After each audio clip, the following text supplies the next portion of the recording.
I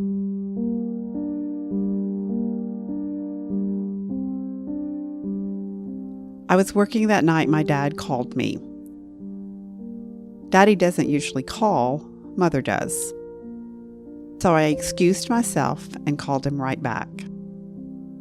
He said, "Your mother has cancer."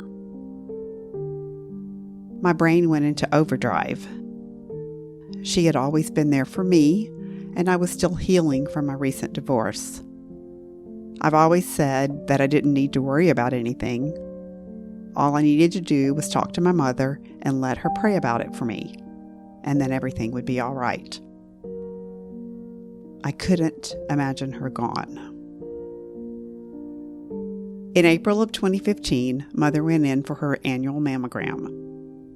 And a few days later, the dreaded letter arrived to contact her gynecologist. My mother volunteers at the local hospital. And when she ran into a doctor she knew from church, she asked him if she could see him about her test results. He performed a biopsy and called her with the results the very same day. He said, "Unfortunately, there are cancer cells." Before the surgery, our minister and Dr. Connor prayed with our family and friends in the waiting room. And then we waited. I felt in my heart that God was hearing our prayers. I remember taking up track in high school and decided I was going to start running. My dad said, "I think I'll run with you." And my mother said, "I can't run, but I'm going to walk." So we kind of all started together. My parents have always been healthy, eating right, exercising.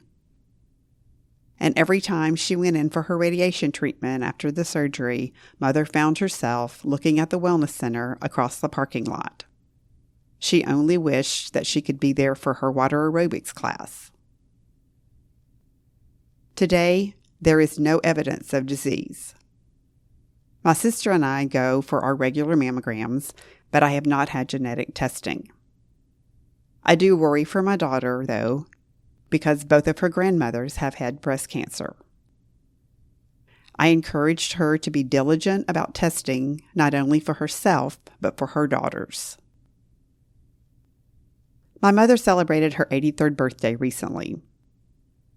She continues to crochet her love into baby blankets, not only for her own great-grandchildren, but also to welcome all the new babies at church. Her 10th great-grandchild is due any day now. We are blessed. She's still here and healthy.